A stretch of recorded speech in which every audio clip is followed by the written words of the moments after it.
Hello, everyone. This is W, aka William, host of the High Art on the Edge page. I just recently had an interview with Oliver Beardmore. We sat down and spoke about his brand new single, Fade. In addition, he shared great details about his life living in Birmingham, England, movies, being in a choir, dealing with some anxiety, his love for poetry, and of course, music.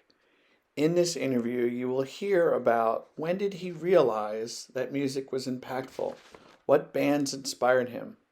In addition, you will also get to learn more about 5 albums that he truly loves. Sit back, pull yourself up to a couch, and enjoy my conversation with Oliver Beardmore.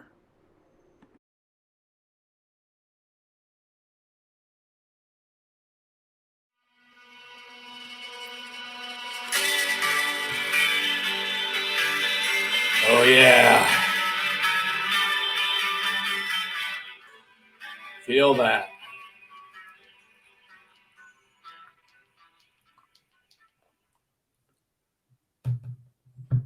When it's time to fall into place, well, we're drifting in and out now while you decorate the space. Vacant, but not pleasantly at all. String enough moments together for something you can your own that's yours. That is the song Fade by Oliver Beardmore. Hello, everyone. My name is W.A.K. William, host of the High Art on the Edge page. Thank you for tuning in for this very special event. I'm very proud and honored to have a guest all the way from East London, Oliver Beardmore. Oliver, how are you?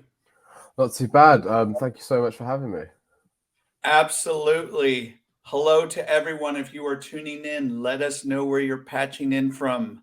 We'd love to know whereabouts. And if you have any questions during this conversation, feel free to put them in the comments box. Oliver will get to them as best as possible. Oliver, I understand you had a show last night. How'd that go? Yes, it was. Oh, it's great. I think given circumstances, I think it went as well as we could possibly have asked for. Really, opening for October Drift with Car Park as well as the other support, who's a T-shirt I'm currently wearing. Um, uh, Both fantastic sets, also really nice people. So yeah, I just had a lovely night. Really, couldn't really ask for too much more. And where was this show? It was at Colours Hoxton, so formerly known as Hoxton Bar and Kitchen or something. It was. So I've actually played there a few years before, and I played very badly. So it was nice to have a little shot at like redemption, I guess, basically. Nice. And did you have a good sized audience there? Yeah, it was. I mean, it was sold out. I think there must have been. I don't know how many people were in for my room, but it felt pretty full. But I know by the end it was near on 300 people, so pretty cool. And I imagine you played your new single, Fade. Yeah, no, it was really nice to play it and be like, oh well, next time like people here they'll come to this, it'll actually be out because I've been playing it now for sort of 4 or 5 months. I actually recorded it exactly a year ago today, so it's really nice that yeah, it's been kicking around for a while, but no one else has known about it, so it's really nice that it's actually out and about. Have you been receiving some nice responses? Yeah, some people have been very like complimentary on it. I think I made like quite a big deal of this one mainly because it's my favorite, like rather Yeah. than any other good reason.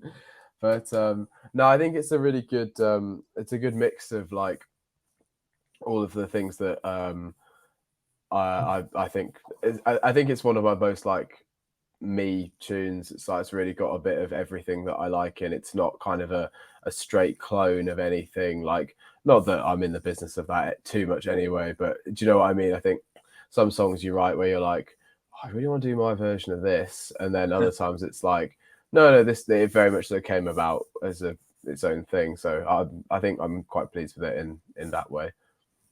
Well, I'm looking forward to hearing a more in-depth analysis of that song, and for our audience to play it and enjoy that on their own device.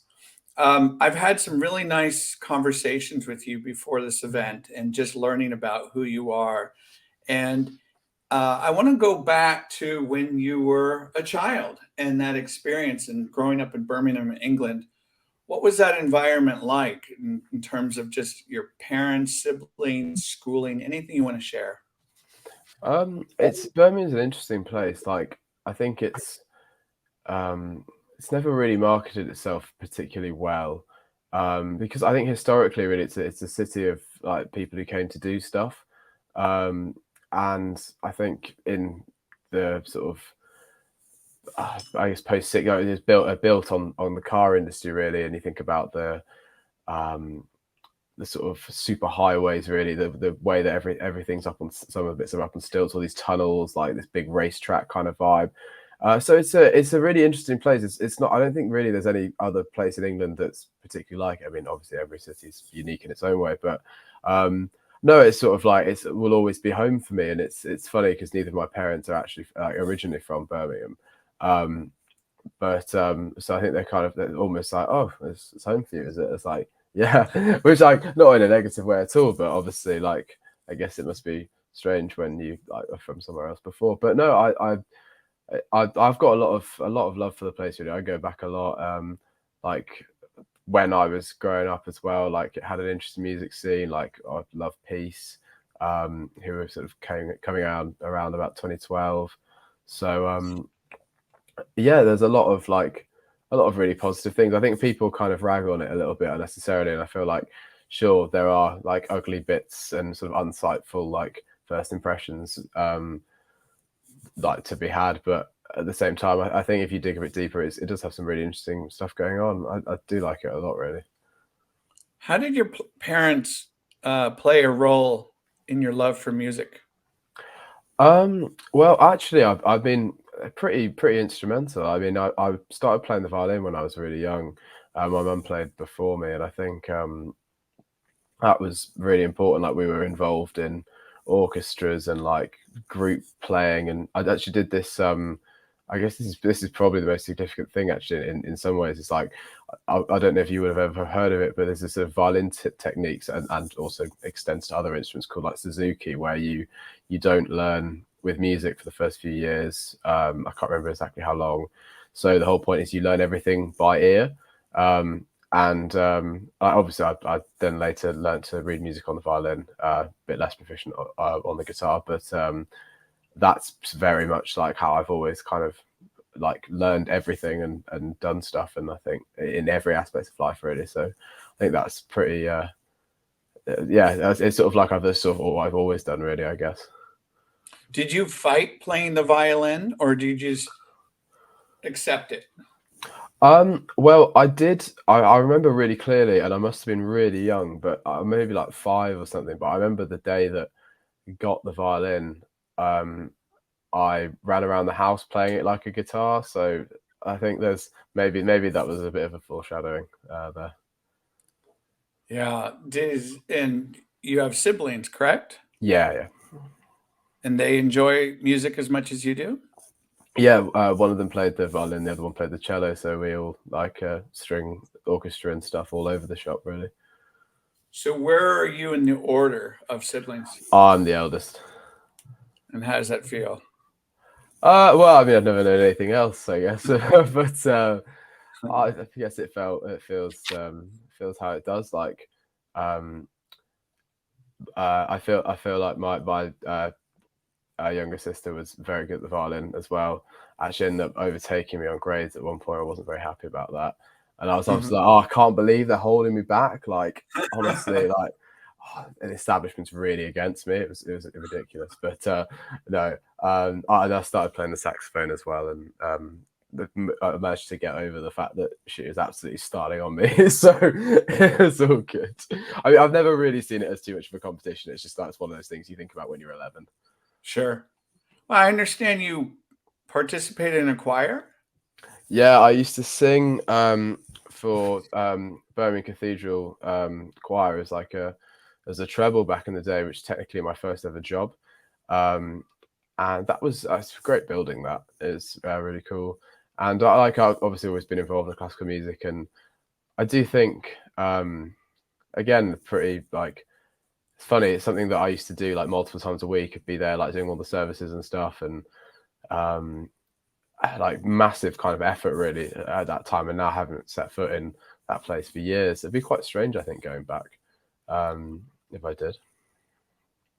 Did you enjoy school Yeah, as I'd say so. Sorry, what did you say?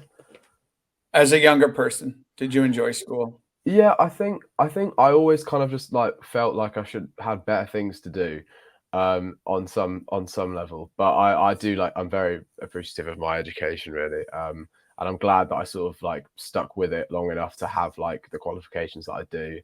Um and I loved history. I thought history was great. I had some really nice history teachers over the years as well. Maths, despite having some really nice teachers, to be fair, I never really gelled with that very much. But yeah, I think like must have been like 12 or 13. I was kind of like, you know what, music, and yeah, I was just always thinking about other things in lessons. I was just sort of like, I know everyone says this, but you know what I mean. Like it'll be like someone's trying to tell you about, I don't know, like geopolitical state of Uganda, and you're sort of thinking, oh well, that Led Zeppelin concert I watched on YouTube was quite good last night. Like, Yep, I've been there before. So you don't have to name the teacher, but I want you to think of a teacher that you really gelled with and connected to. yeah. What would you give me a word or two how they would describe you? Oh, I don't know. I think maybe like curious would probably be one. I used to, if I was interested in something, I'd ask all the questions. If I wasn't, then I wouldn't ask anything at all. I think that's probably a pretty good sort of, yeah, sums it up really. So when did music really start to grab hold of you in terms of the way you listen to it? Was there a particular album? Was there a particular band? Um, Let us know about that. Um, I I think my dad had a John Lennon confirmation in the car, and that was definitely a big thing when I was younger. And I remember like Mind Games and obviously Imagine, like, but I think particularly Mind Games is I think the standout track. I remember listening to that, and that album, the production on it is just like it aged so well. I listened to it a few weeks ago for the first time in a while, and I think that was like I used to love listening to that stuff in the car. Um, and I think that was my first sort of real exposure before like your own personal iPod, which came in a few years later. And then I started like rinsing the pop music on the charts and stuff, which, to be fair, was the best possible time for me to be doing that. But I remember buying like TikTok on iTunes, and um, what else would have been like rolling around then, like sort of any of that, like Jason Derulo, like Kelly Clarkson, like Black Eyed Peas kind of era of stuff. And I mean, they all just slap. So yeah. But then I got back into kind of um, one that, yeah. Sorry, I've just gone massively off track. But I think some of the first albums I bought um, was like the Blur compilation. Um, Probably like either one of the first Arctic Monkeys albums, and Hot Fuzz, the Killers album. I never remember, not the film. You know Mhm. what you know what I mean. Yeah, yeah, And yeah. yeah, I think they were the first few, and then like from that I was like, okay, well this is definitely something I could do more. It's and just on a side note, it's amazing how the Killers, that band, I mean, hugely popular here in America, but it seemed like the UK just fully embraced them from Mm. the minute go. Well, I mean, there's the famous story of like people thinking they were from the UK, like a lot of sort of misquoted in articles and stuff, and so they've weirdly kind of they really set the foundation for that. I know the Strokes are sort of the forefathers of that particular movement, but But they really set the tone, I think, for the rest of the kind of the decade musically. So Just want to interrupt here. A couple people have made some really nice comments. Vapor Trail says, just played Fade for the first time and love it. Really nice work, Oliver. I'll be oh, thank putting you it very on the much. next show. Oh, Very thank you cool. very much. Oh, we have a Chrissy Vanderwood. Hello, Chrissy. She says, hi, Oliver and William. Hand clap. I am such a fan of your music and happened to see you were on while I have a little break. I'll have to rewatch from the beginning on a replay. Congrats on the new release. Fire emoji. You're a brilliant talent and one of my fave artist discoveries in the past year. That's some high praise from. It's indeed. Oh, that's very nice of you to say. Thank you very much. It's very cool. Okay, so we talked now. Did you have any indelible concert experiences that really stuck with you?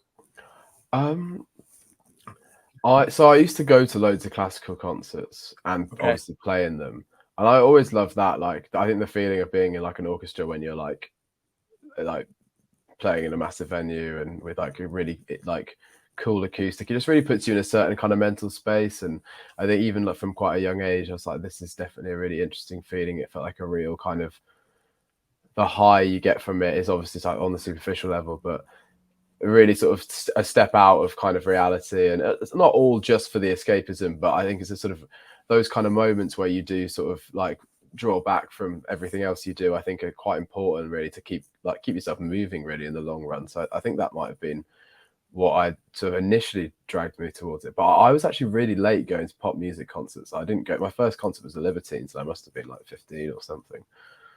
Where was that show?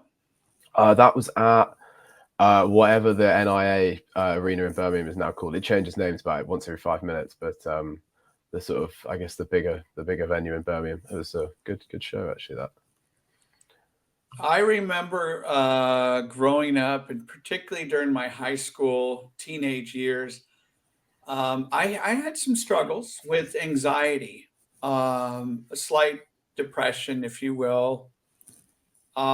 Did you ever deal with anything when you were younger? yeah, I used to be quite like socially anxious. I'd say like arguably in certain circumstances I still can be now, but I love meeting new people, and like I certainly feel like a sort of a relative sense of sort of self-confidence. So I wouldn't say it's something that affects me in the same way as it did when I was younger. But yeah, I used to be terrified of meeting new people, and especially adults. I used to be really scared of. Um, Why? I don't really know. I think it was the sort of like when you're like that weird in between age and you can't quite like you can do your best to engage with them on their terms, but regardless of what you do, they might not really care about your terms, and that's completely fair. Like, they've got other things to do. So I think it's sort of this weird halfway house of like how kind of like how authentic the conversation actually is. You're kind of like you're like, oh, I don't want to be like burdening you, and it's just a bit of a bizarre kind of do you know what I mean? Because you're obviously sort of you're existing in their space. Really, it's a bit of a funny one. The so how do you think you kind of outgrew that, matured past that? Uh, I don't really know. I think kind of like getting older, like making more friends and stuff, like doing more social experiences, like sort of just plowing through. Really, I think like as well, like the people who were around me at the time in that kind of age, like actually did kind of be like, no, you're coming to this, like. And at the time, I hated people dragging me to stuff like that, but like I very quickly started to thank them for it. So. Is there a relative, or was there a relative that you really that had a big impact on you? Aunt, uncle, grandma, grandpa? Um, to be fair, I quite like all of my extended family, really. Nice. If I pick anyone, one of my uncles has a very interesting music taste, Okay. so that's cool. Um, and um, another one was always just very interested in kind of what we were doing, which is obviously like as a young child, and you get to tell someone what you're doing. It's quite exciting, isn't it? So. Yeah. Yeah, I'd say they were definitely good. And my grandparents as well always been very kind of keen to see what I was doing musically, so that's always nice as well. I understand that you enjoy movies, and there's one in particular that you love called Oh Lost yeah, in Translation. that's the one. Yeah, so why is that the one? I think it just portrays like this sort of universal emotion like so well. And I'd never really seen like I was like, oh, I felt like that for like, and that's depicted so well there. And I think it was just it's particularly like something that I related to, or like on a personal level, and I'm sure obviously clearly many other people do. Is why it's a cult classic, but like, well, more than a cult classic, but um, yeah, and the cinematography is beautiful, and the soundtrack is just like, I mean, sometimes it's probably my favorite song ever, and just hearing that like deployed in a film setting where it's like the song still like stands on its own so beautifully, but like when it's sort of brought into that, and I didn't feel it was compromising the song in any way. It was just they were both just added to each other, like the scene in the taxi where they're driving around, and the karaoke bit on More Than This as well. Like, and just the whole soundtrack is sublime. Like, yeah, I think that and Train Spotting are probably like the two films that had sort of the biggest impact on me. What are your favorites, by the way? Oh boy, we could be here forever because I'm a big cinephile. So, One Flew Over the Cuckoo's Nest with Jack Nicholson, Yeah, Dead Poets Society, um, definitely Train Spotting, The Godfather. We could go La Strada. So I did grow up Jaws oh, and Jaws is Superman. fantastic. Yeah, I grew up with these movies. Halloween, the horror movie, the first one, really, really had an impact on me. Um, but yeah, Train Spotting, I was very fortunate because when I was in London in 96 when it came out, I think, um, there was such a buzz around that movie. Yeah, And my brother and I just happened to get to London right when it was released. And so we went to, I think it was the Odeon somewhere in the heart of like London. And it was a packed house.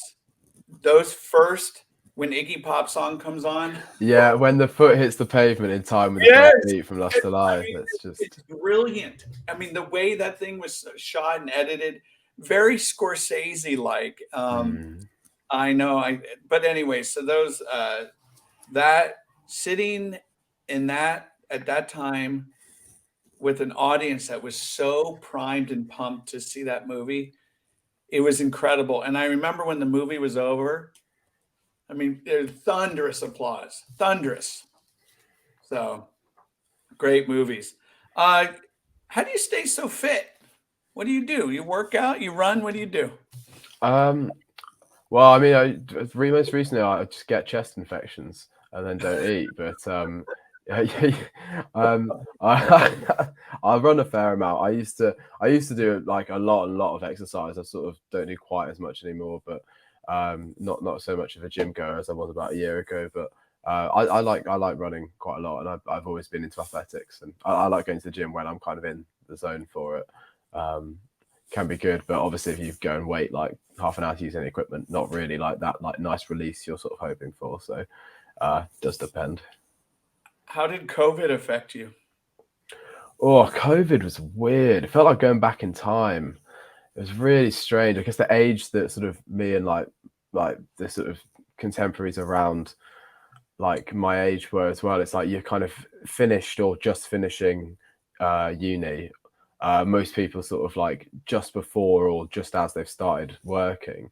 And I was doing a music masters at the time, and you sort of obviously you've kind of you haven't really skipped a beat like since leaving school, and you've gone and lived somewhere else for uni in my case, and then moved to London to do a masters, and yeah, it was. And you move back home, and everyone's also back home, and actually, it was really nice to spend the time with family. Really, I guess it's sort of a moment that not everyone necessarily gets. So I think that will always be like a real positive of it. But it was strange. It really forced me to kind of rethink everything in terms of music as well. And that's when I basically sort of focused what I was doing and went down the more shoegaze route, because I was like, well, this is the music I've sort of always kind of wanted to make, but once I discovered it, but I just didn't realize I could. Bingo. Perfect. Let's talk about that. So Uh, do you remember that album or that song that kind of opened the door for shoegaze? What, this one? Holy smokes! You're pulling Yeah. out that juggernaut, which Yeah. we'll definitely get into later. But so that's the one, huh? I think I lived with a good really good friend of mine. Well, my whole house actually at uni all had very like all listened to a lot of music, all in their own different ways. But one of my friends, especially, is a couple of years older and had a really impressive record collection. And he was sort of like, "Oh yeah, listen to this," and everything he sort of showed me like before. I always thought this is all really good, and I was just like, "What is this?" And I'd actually heard bits of it before, but to sit down and listen to it in its entirety, I think I actually heard Slow before I'd heard Loveless, but then I listened to Loveless in its entirety, and I was just like, "Wow." And I was just sitting there and my bed like really hung over, just like, well, this is pretty much it. Honestly, I must have listened to it like 3 times a day for not quite every day, but for about 2 weeks. It was insane. It really kind of like reignited my like creative horizons. Really, I think I got very pigeonholed into the whole kind of UK indie thing for a bit, and like I think that was just me trying to figure out something I felt comfortable doing and trying to fit into to something. And really, like that's not kind of now I look at it now, even though I was obsessed with that stuff back in the day. I obviously will have always a fond memory of it, but this sort of felt everyone, and people say it now. They're like, "Oh, well, this feels like you," and I was kind of like, "Yeah, it does in some ways, anyway." I mean, I'm never going to limit myself only to shoegaze, but I think it's definitely a big part of like how I experience music and um, connecting to people and stuff. It's important. So you listen to My Bloody Valentine. I've interviewed many people where they have announced very happily that album and its impact. What is it about that album or that sound that really resonates with you? I think it's this like horizonless production. I mean, sort of it's because the other album I obviously was turned on to at the same time was Slovakia, um, which again like I'd heard bits of before, but never sort of really tried to actively listen to in that way. And that's obviously this sort of massive soundscape kind of thing. Like there's so much reverb on some of those guitars, you can't even tell what they are. And it's that same kind of like distortion of sound, but in with a completely different kind of like physical experience with Loveless. Like it's really you're inside the record rather than it being kind of this expanse in front of you, I guess. Um, and like obviously only shallow. Like you, I think everyone who listens to that track must have some kind of reaction if they hate it or love it. But and then the album just goes on. And the first time I heard Sometimes, I was just like, I can't really overstate how much that song means to me. Really, like it. It's been yeah, the coping mechanism song, like good times song. Just I think it's just an amazing piece of music in terms of the emotions it like brings out. Can you hold up that album cover again? So if you look at the front here, you spin around your way. What is it about that album cover that I mean it's very iconic, but it's very like simple, Mm. but people love that. So what is it about that album cover that you appreciate? Well, I think like it's very like it's quite honest in a way. Like it's the bending arm bending on the jazz master is obviously one of many parts, but one of the sort of I guess like signature aesthetic like sort of traits of that album and the color on it and everything. It's just that that's how the record sounds. And I think if you look at that image and watch the music, it kind of listen to the music kind of makes sense. If you know what I mean, it just really like it's a great marriage. Um, and I think with video and any kind of extra medium adding to music, I mean, I've always sort of believed the music should be enough on its own, but when you I think when you pair them together, you can really either sort of enhance the thing that you've already gone for, or really try and provide like an alternate kind of experience as well. I think especially with video, that's something that people do. So I'm certainly in for album covers that look like this sound. I can't wait to hear more about your other albums that have inspired you. I'm W, by the way, aka William, host of the High Art on the Edge page. Thank you for tuning in. I'm having a lovely chat here with East London, Oliver Beardmore.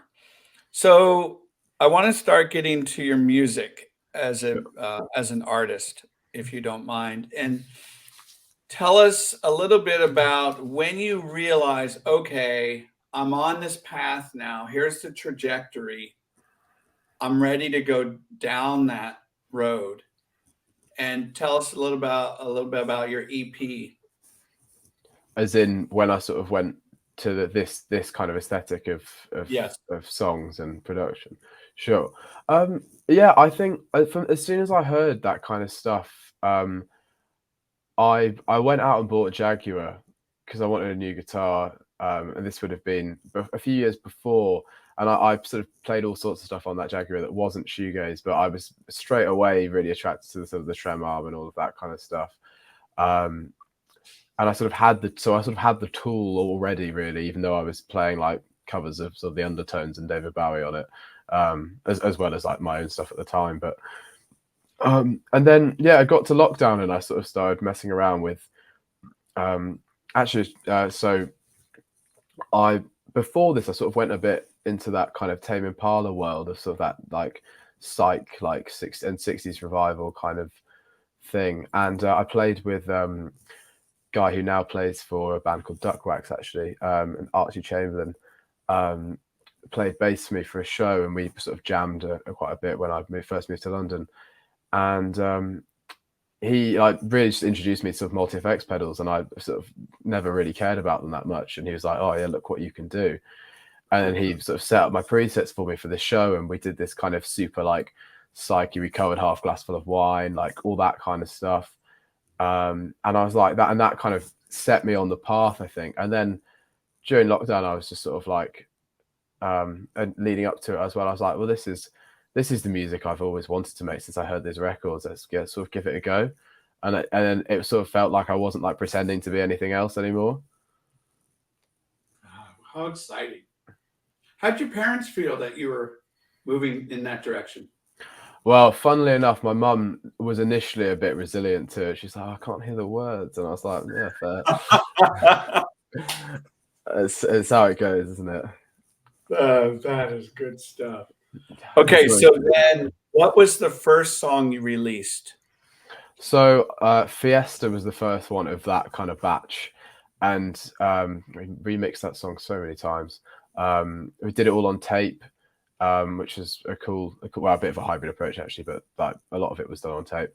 And I was so happy with that song just because like it's exactly kind of how I always sort of heard it in my head, and it's the first time I think ever that I'd like got that from my idea to it sounding how I wanted it to sound completely.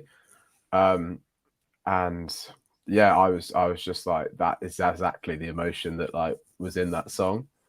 And I'm still to this day, I'm like, I didn't actually play it the other day, but very happy with that song. It'll always like be a special one, I think. Is it hard listening to any bits about not sinking yet floating? Do you wish to ever go back and go, oh, I would change that or make some arrangements? Well, I was on a bit of a Morrissey kick about being anti-harmony. Yeah. Don't really know why, but yeah, I wish I'd sort of been a bit more receptive to suggestions of doing more harmonies and stuff. Like, I think it's cool having certain. I think you can overdo it. Like, I think just hearing one voice can be like as powerful as hearing loads. But at the same time, yeah, I'd say that's one thing. And I think just in general, I learned a lot about like effects and like all the time I spent in the studio kind of between then. I think my approach to certain things have been slightly different, but I'm very happy with those records considering the circumstances they were done with it under as well. Like, to be honest, they're all like, I think there's something good in all of them for sure.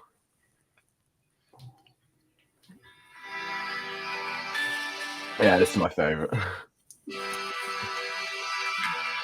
Tell us a little bit about it. So this one, it was like, again, I really wanted to do just a bit more of a long form thing because I'd always kind of and I still want to do more music like that, but obviously sort of the game doesn't really like lend itself to stuff like that very often. Then you sort of got to go, well, I just want to do it anyway. And now we play it at every single show, and it's a must play. But really wanted to go for that sort of slow dive Radiohead kind of Pink Floyd like capitulation at the end, and like this massive kind of like wash of sound. And I'm also really happy with the lyrics in that song. I think they're some of my favorite, the simplest yet like best ones I've ever done. Actually, you can't really hear them; they're not really the forefront of the song, but that's kind of also the point of them. So, yeah, I'm really happy with Closer, especially how it's like taken on a new life live with Patrick, who's been playing guitar recently, and really sort of added his own like flavor to it, and it's really taken it up a level.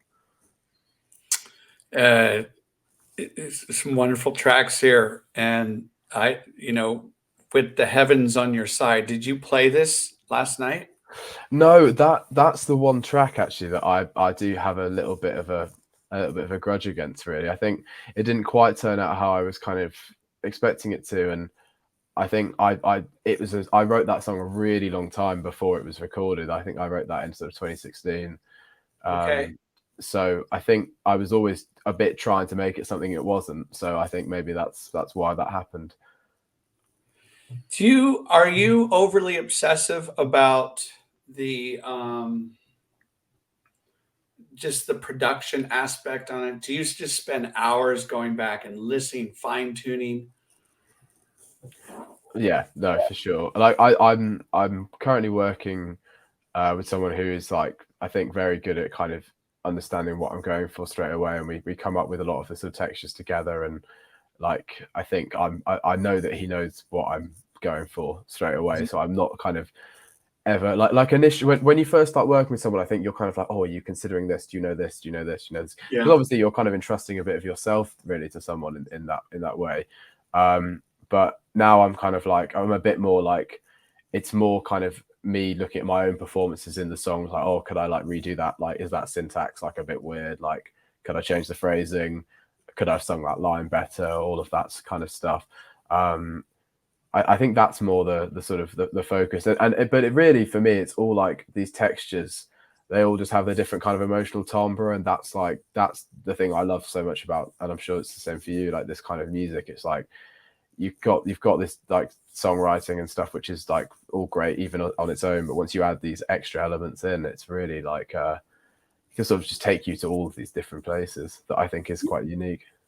The way you describe music, I'm sitting here nodding my head, and I probably look like a little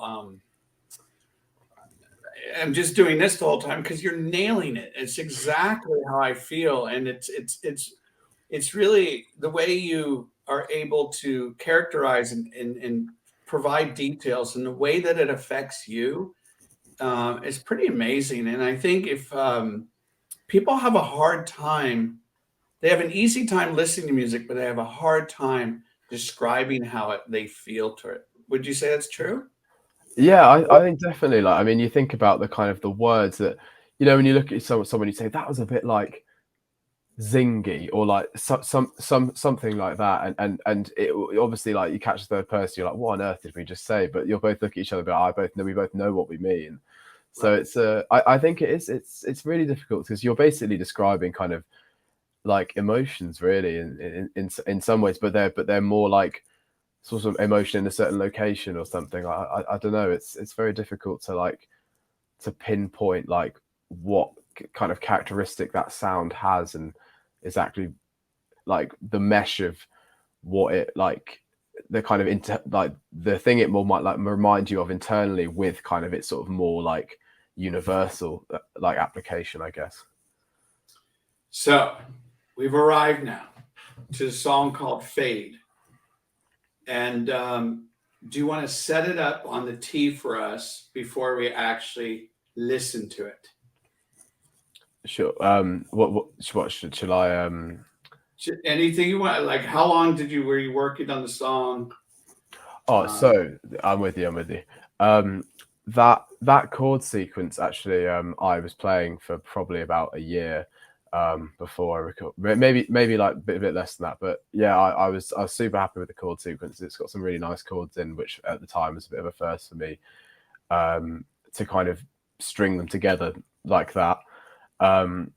and be like, oh, I'm really happy with the whole kind of instrumental passage before I even started on the melodies and stuff. Um, so I think that was a big thing. I was playing in my room, just like, oh, this is so good. And I think like I was just very happy with it like that. The melody took a really long time to come. Actually, really didn't fall easily. Actually, but that's kind of how that sometimes it falls instantly. Sometimes you have to really battle with it. At home right now, I'd like everyone to find the song Fade by Oliver Beardmore. You can find it on pretty much any platform right now, Spotify, Apple.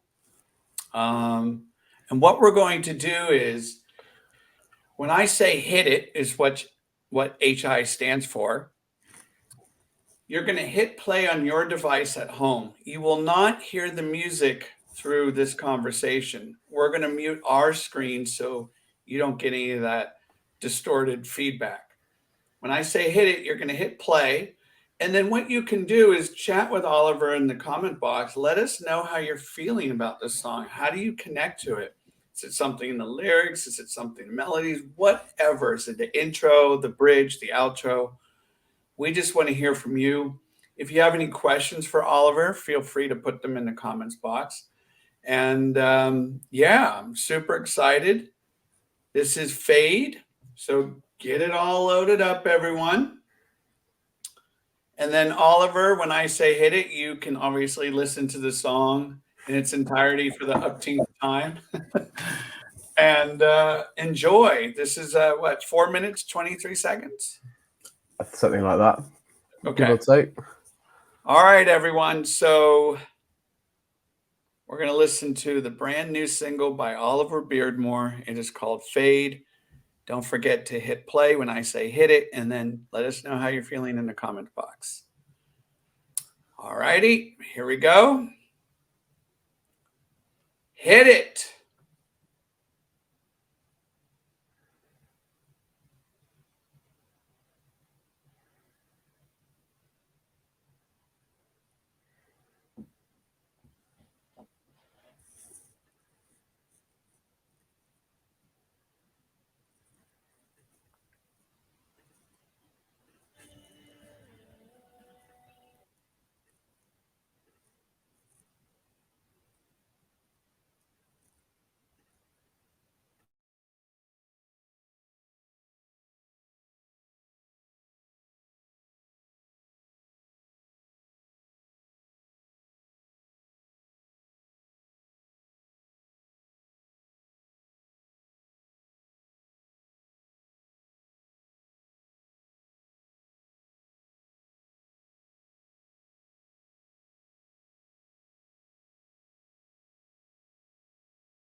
Woo! That was Fade by Oliver Beardmore, brand new single. How'd that feel? Not too bad listening to it again. I thought I'd give it a little spin. Tell us a little about the song in terms of the arrangements. You've got like a sort of it's like a pure rhythm, sort of chorusy guitar kind of thing coming through, like a PV chorus, which is a really interesting kind of amp. Like a sort of a crustier version of a JC. And then I think there might be maybe the other tracks, they're just the sort of more lead bit might have been done on actual JC. But yeah, bit of that. I really like the sort of integration of there's a lot of drum machines in this track and like bits, but obviously with sort of the real drums themselves. So I think that kind of feel of like the human and like the quite sort of I don't know, sort of inhuman like nature of drum machines, like a sort of quite an important bit of the sort of pushing and pulling against each other, I guess. Were there any components to this song that you were really struggling with? Lyrically, anything going on with the music that you just had a tough time? The chorus, if you will, it's kind of like a false chorus or sort of a pre-chorus chorus. I was really unsure about it. It's actually my like favorite bit of the song. I just didn't really like have faith in it initially, and then I sort of like actually sang the lyrics over the top, and I was like, no, I really feel this. I was sort of like, I don't know, this. It's really funny. I look back and it's like, now how could it have ever been anything else? But at the time, it was like I had this other chorus that I wanted to use, which might have been a bit too cure like, really, even for me. So yeah, I'm glad that decision was made. Want to read some of the lyrics out loud if you don't mind. Sure thing. There's that apathy that married you. You should find somebody else now who can make old problems new. Love that line. A wash of sound, the blue lights gaze. We're hand in hand, now summer fades.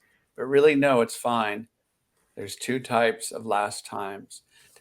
Tell us a little about what you were going on there.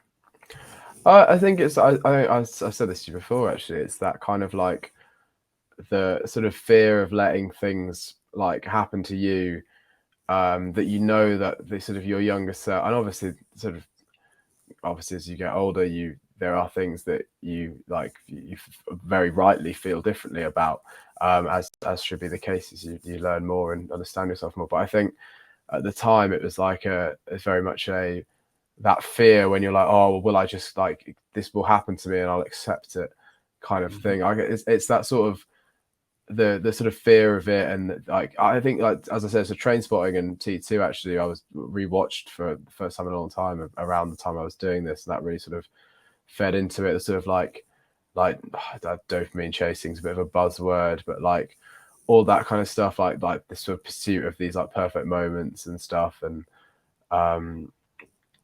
in sort of, and then like people kind of, I don't know, just accepting or like being like either not wanting to or being too blind to see kind of that they could like do things differently, and that like I guess it's a case of sometimes when something isn't bad enough to really change because it's not bad enough to like elicit an actual reaction. So I think it's all kind of, it's a bit more like I guess like a bit more impressionistic than some of the stuff I've done. So it was also trying to just point people in lots of directions, I guess, was the kind of aim of those lines, really. Even though there's a bit of a narrative like running through it as well, but there's a few like different intentions, I guess. Fall into place, let us fall into place, disassociate. And I loved how the song fades out. Beautifully done. Um, I want to talk about if there's anything else you want to share about the song, go for it. I think my favorite bit is the sort of the end section and the like. I think dive for a pretty big like tonal kind of reference point for this. Sort of sits like, I think the end bit has kind of little nods to Deceiver and that really kind of like ferocious guitar tone in some ways, and then like also it's got sort of nods to the second album as well. But Yeah, I'd say that sort of really going for a bit more of their use of harmonies as well was something that I'm a big fan of. So I think, yeah, just to sort of say like that, it was definitely like that kind of direction. That and Beach House sort of in the background really was. Vapor Trail 23 says, um, I love the driving drums into the bridge, then the collapse into the chorus.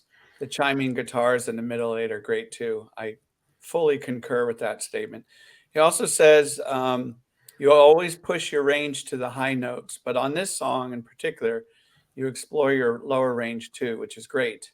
As an ex choir boy myself, I appreciate it. Nice connection there. That's a great. Thank you, Vapor Trail. Oh, you know how it is. um, I want to move into inspirational albums. Sure. I understand you have some albums right there to your side that you'd like to share and give us a little detail on why these albums are so meaningful for you. Sure thing. I mean, obviously, this is slightly limited to what I've got in my like vinyl collection, but at the same time, I wouldn't have them if they weren't good albums. So it Nice. goes both ways. I think we've seen one already. This is a massive one for me, really.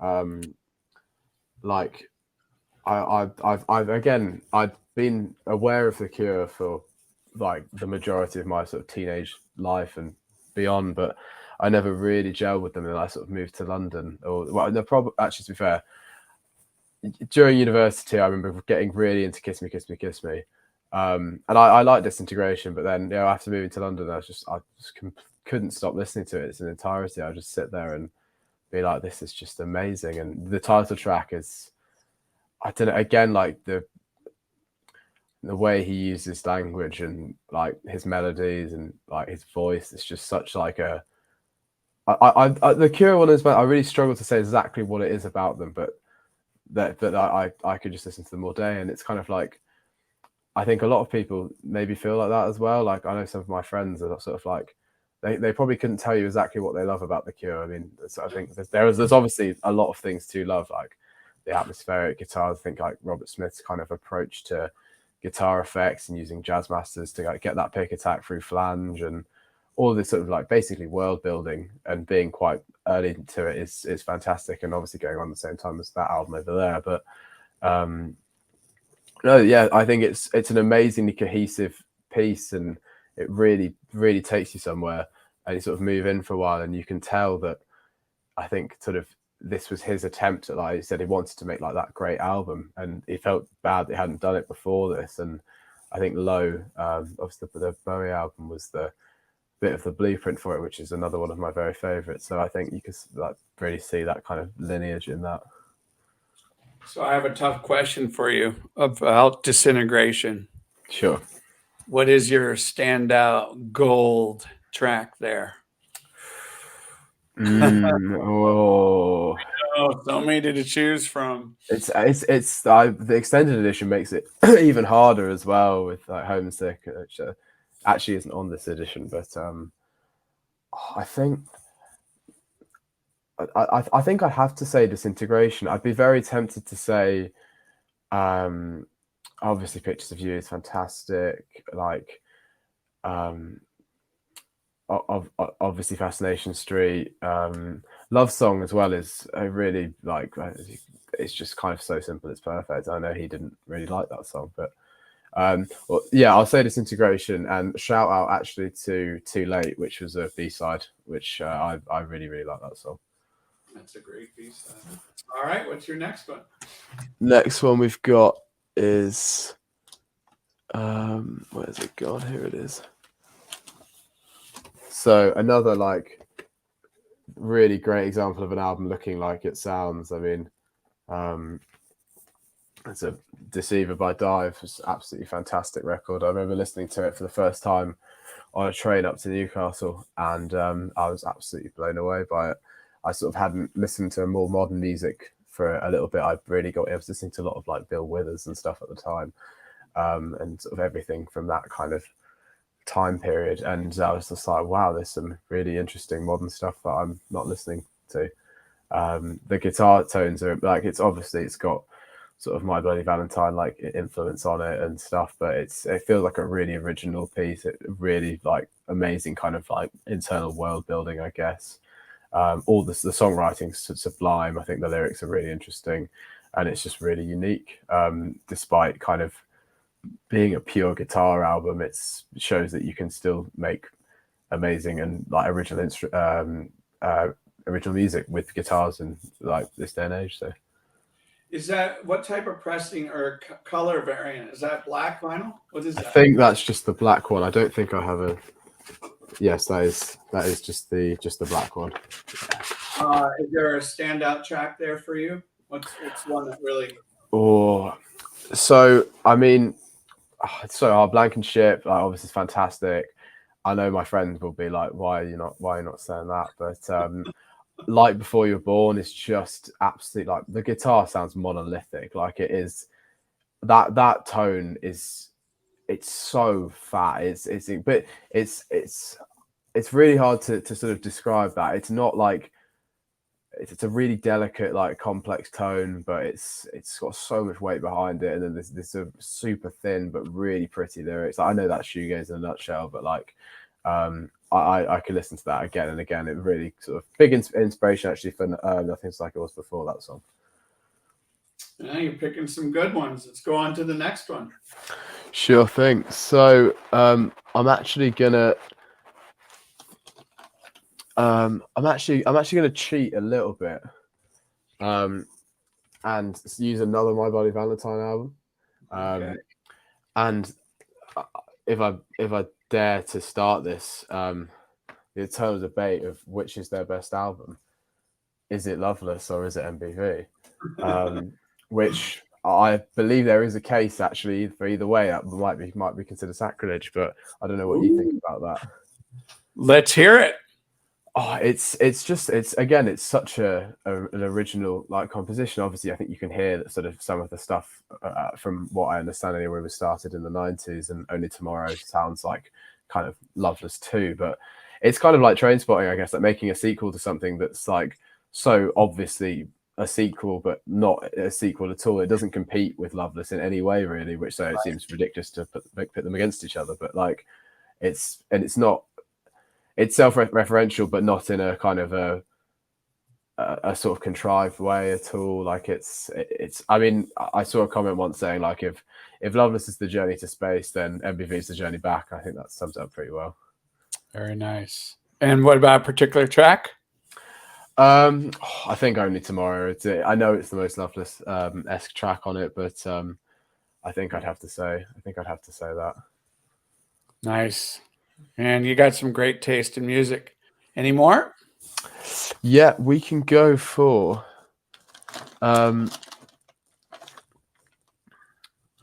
this. Are you a big vinyl head? I'm getting there. I usually try and get people to buy them for me rather than buying them myself, because otherwise I'd buy all of them. But I think I'm actually, as we're on vinyl, I wasn't actually going to talk about this one, but I've really been listening to them a bit for the last few days. Is this one actually the New Abnormal by the Strokes?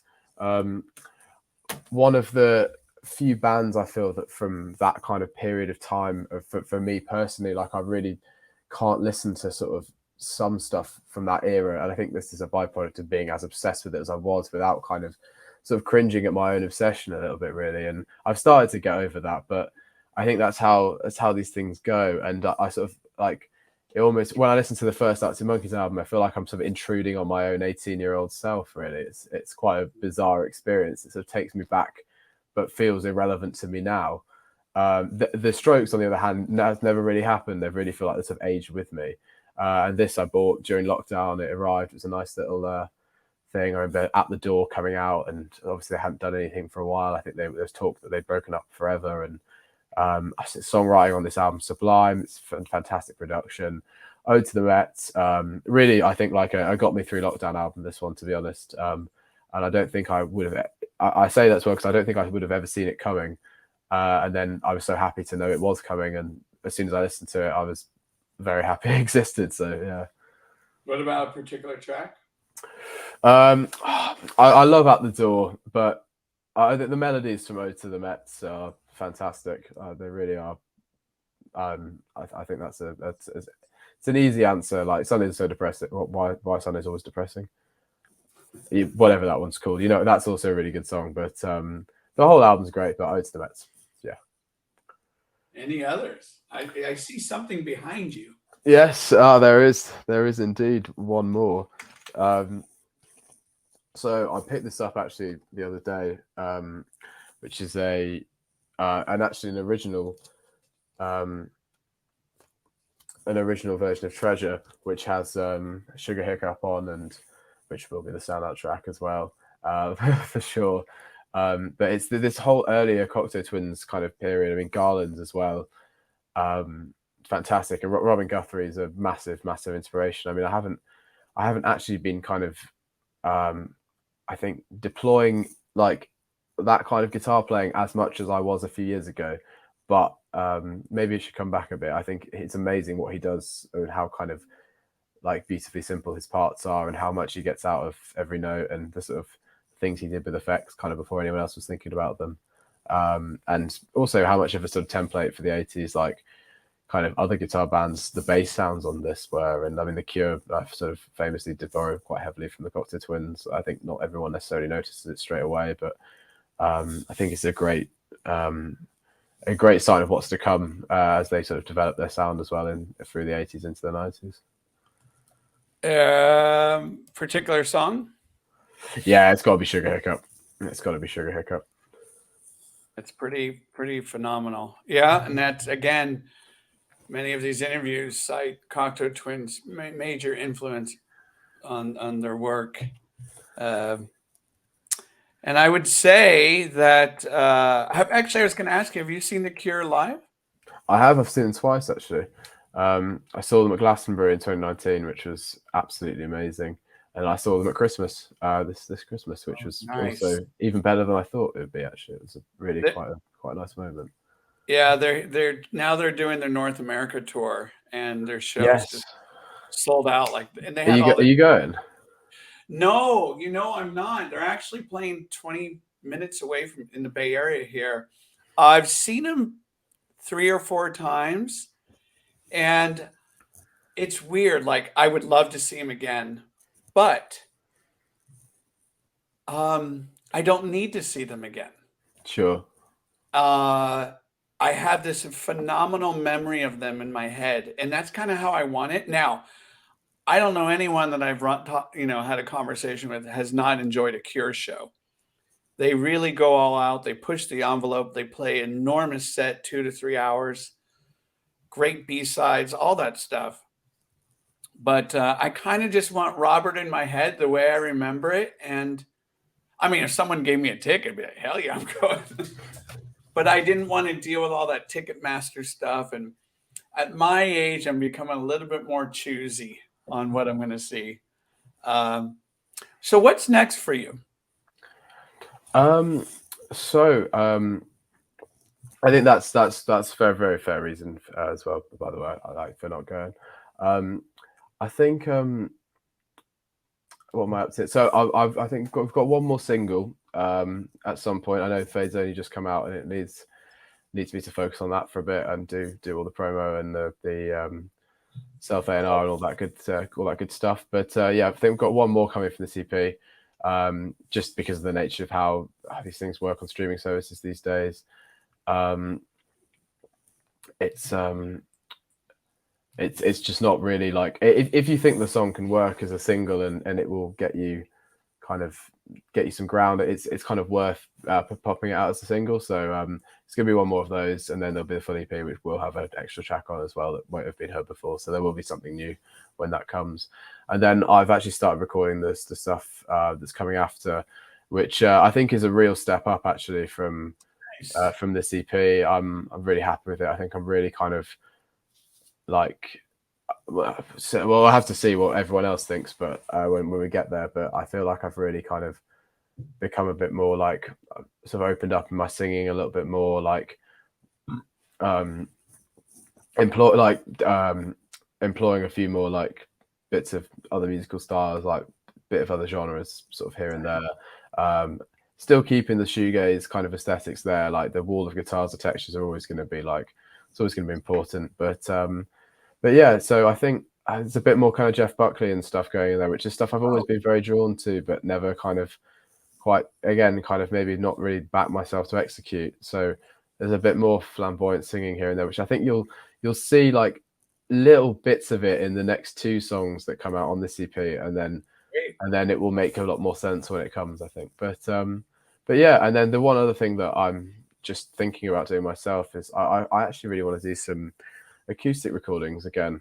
And I haven't quite figured out the best way to do that yet, and sort of what's sort of going to be cost effective, but still kind of really deliver a good result. Because I mean, obviously, I'm a massive fan of production and effects and noise and all of that stuff. That's very important to me. But I also like, I'm sort of a songwriter, like first and foremost, really. And all of these songs are obviously, the production is the song in some way, but they can exist without them as well. So I'd quite like to have like a version of a few of them that don't have all of the other stuff, and you can kind of just hear the songs. But obviously, trying to work out exactly how to do that is a challenge that I'm going to have to work out. But yeah, I'll hopefully embark on that as well at some point. What about any tours? So we're going up to Leeds next week to play a shoegaze all day with Last Tourist, Sunstinger, and Avalon, and then Yogi Shoegazer as well as doing some DJing afterwards. So that'll be sweet. That's what we've got booked that I can say anything about for now. Can you tell us that date? That's on the 27th. The 27th of May, Saturday, 27th of May. Yeah, Sunstinger and Last Tourist, nice. And then there's a big show in Birmingham, which I don't think we've actually announced yet, but it will be around September time, and it's again, really good lineup and shoegaze kind of city. So watch the space for that, and I'm really excited for that because I haven't played in Brum for quite a while now, so it's been too long. If you have any questions, push them on the comment box here. We're speaking with Oliver Beardmore. We're wrapping up this wonderful talk. We were celebrating the release of his song Fade, which you can find anywhere now. He's got some upcoming music pretty soon. He's got a show next week in Leeds. Do you know who the DJ is that night? Is that Yogi? Yeah, that's the one. Yeah. He's a big fan of shoegaze dream pop music. You're gonna love talking with him. You get the last word. Anything else you want to share? I just want to say just thank you very much for having me on. It's been really nice to talk to you, and for asking really interesting questions. And I thank you to everyone for streaming the new single and supporting all the stuff, and just the whole kind of like shoegaze community, and the Chrissy and everyone who's played stuff on the radio and everything. It's just and written nice things about. It's just really, really nice. Yeah, that must feel so good. You know, you have something, you let it hatch out into the world, right? And then people respond to it positively, negatively. And I've always thought negative press, at least you got their attention, right? But you probably don't get a lot of negative feedback at all. But that must feel really satisfying to do all that work, and then boom, there it is. I think it like the thing that I really want to do with music, I think more than anything, is that I just want to sort of, and this sounds a bit like I don't know exactly how this is going to come out, but obviously some of it's, of course, it's for me in a way, like it's what I love doing, but in a way it's also just for everyone else. And I know the feeling that I get from listening to music and how like imperative it is to me, really, in some ways. And all I want to do is be able to do that for other people. So when people say, oh, they've really connected with this song, or like, oh, I couldn't stop listening to it and stuff, and like when they genuinely mean it, and obviously sometimes they do, sometimes they don't, but I think, and there's been a few ones where people really did, and it just makes you think, oh, do you know what, like I can keep doing this, and it's kind of for something and for other people. And obviously, like if no one listened to it, I'd still write songs, but but that's sort of a big part of why I want to do it as well. So I do also want people to hear my music. You know what? I don't. Are you? We're gonna wrap this up here. There's an actor by the name of Ethan Hawke. You familiar with his work? Yeah. If you can find on YouTube his 10-minute speech on tapping into creativity, Yeah. it's very powerful. It hits on these wonderful points that we've been talking about today. And I will say that, you know, one thing I found about you and just learning about who you are as a person, as an artist, your creative drive, this ambition, you have this intrepid feeling approach to things. You don't seem very like a deer in the headlights, even though it might be challenging and a little scary at times. I was last night. Jesus Christ. But you come across very confident in the work that you do. And I really appreciate that about you. We're going to end here on something that a bright star. Are you familiar with a bright star? Yes, my favorite poem. John Keats. I'm not going to read the whole poem. Just going to read the last bit here. And if you want to respond, awesome. If not, great. Pillowed upon my fair love's ripening breast, to feel forever its soft fall and swell, awake forever in sweet unrest, still, still to hear her tender taken breath, and so live ever, or else swoon to death. Any comments on that? What is about Keats? I think that poem just seems to have resonated with a lot of people who also wrote stuff, and it's that kind of like observant thing. I think really that the sort of like it touches on kind of being able to sort of see everything. And like, I'm not saying, I mean, I kind of back my self-awareness to an extent. I'm not saying I'm all seeing or knowing, but like, it's like when Tom York talks about like being kind of like an observer and being privileged enough to it be his job to kind of like write about these situations, and like it being David Bowie's favorite like poem as well. I think that's certainly an element of it that I've always like enjoyed, for sure. Thank you for sharing your observation. My name is W, host of the High Art on the Edge page. Had a wonderful conversation here with rising new talent, Oliver Beardmore. We wish you all the best in your success. Thank you so much for taking your busy time to speak with me. Much appreciated. Thank you for tuning in. We hope you enjoyed this conversation. You know how to support Oliver. Head on over to his Facebook page, Bandcamp. He has a show next week, as we mentioned, out in Leeds. So hopefully you can join that as well and participate. That's it. Keep listening to great music. It's always out there. Take care, everyone. Thank you, Oliver. Thank you for having me. Thank you very much. Ciao.